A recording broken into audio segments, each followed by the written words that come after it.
Hi, Dan from Cloudsmith here.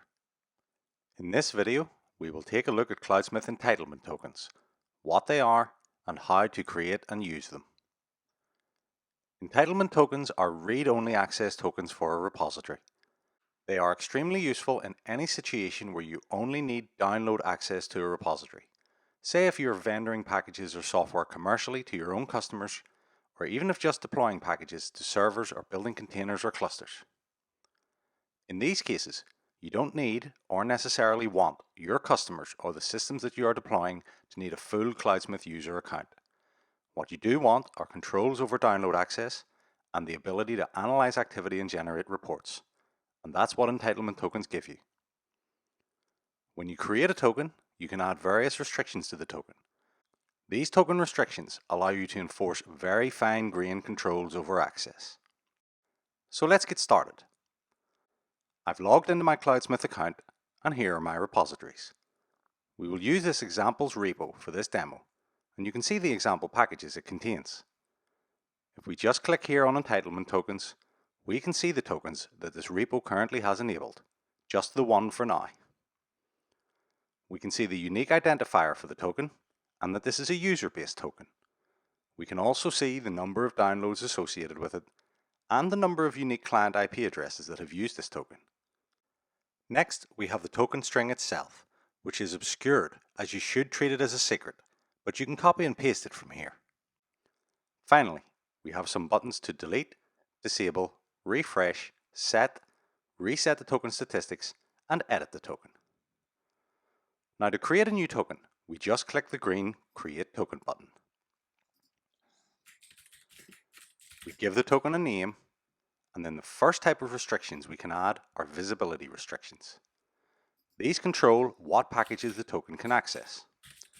We will add a search restriction here and define a specific package name that this token can access. The next type of restrictions are usage limits, and these control how much, for how long, and from where the token can be used.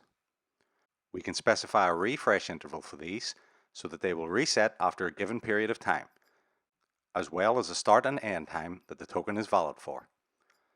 But for now, we will just add a maximum number of downloads for this token and a maximum bandwidth use of 10 gigabytes. Finally, we can add any additional custom metadata to this token as JSON. And this is useful if you want to add any customer-specific or maybe even environment-specific data to your tokens. We make sure the token is enabled and we click Create Token to finish. And that's it. Our token has been created. Now, of course, you will want a faster way to create these tokens and one that you can automate if you need to create hundreds or thousands. And for that, you can create tokens using the Cloudsmith CLI or directly via our API. Let's see how that works. To create a token via the Cloudsmith CLI, we just use the Cloudsmith ents create command with our Cloudsmith account namespace, our repo identifier, and then the name of the token. And that's it. The token has been created. Easy. Let's look at our repo now. If we just refresh the page, we can see our new token. But this token doesn't have any restrictions, like the ones we added to the token we created via the website UI. So how do we do that via the CLI? Well, again, it's really simple. We just use the Cloudsmith ents restrict command with our account namespace, our repo identifier, and our token identifier.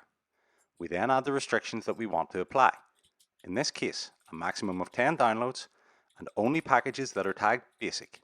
We have another video that explains all about package tags. It's linked in the description below.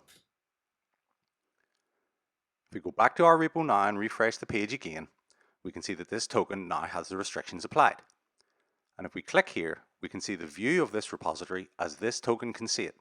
That is, only the packages tagged basic. Whereas the first token we created can only access the packages named Cloudsmith Maven example. In this way, you can use the tokens and restrictions to create virtual views of your repository and only grant access to what you define in the restrictions. So, how do we then use this token to install a package? Let's have a look at this Maven package and the install instructions for it.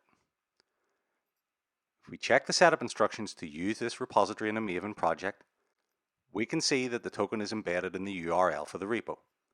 These tokens work across all our supported package formats, of course, and this is just an example using Maven. We can select which token we want to use from this drop-down menu, and the instructions will update to reflect our choice. Let's try this out using the token that only has access to the packages tagged basic. We just need to add the repo URI with the embedded token to our Maven project POM file. As I said before, this should be treated as a secret, so you should add it as a variable and not as plain text that you will commit into source control. But we can just add it like this now to speed the demo up. If we then try to build this Maven project, it fails. Just as expected, as this token does not have access to the required package in the repository. If we now go back and select another token, the token that is restricted to just the Cloudsmith Maven example package, and we add that token to our Maven project POM file, and then try to build the project again, the package download succeeds, and the project builds successfully. That token does have access. So what about visibility, reporting, and auditing?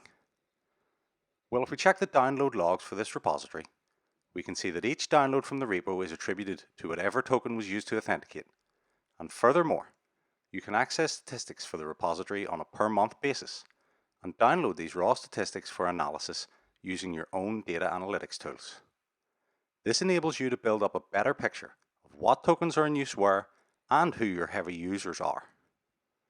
And again, we provide metrics via the Cloudsmith CLI and API also.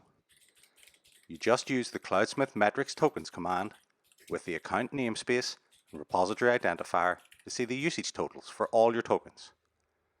You can also use the Cloudsmith metrics tokens command with a token identifier or a comma-separated list of token identifiers to get a further breakdown of individual token use.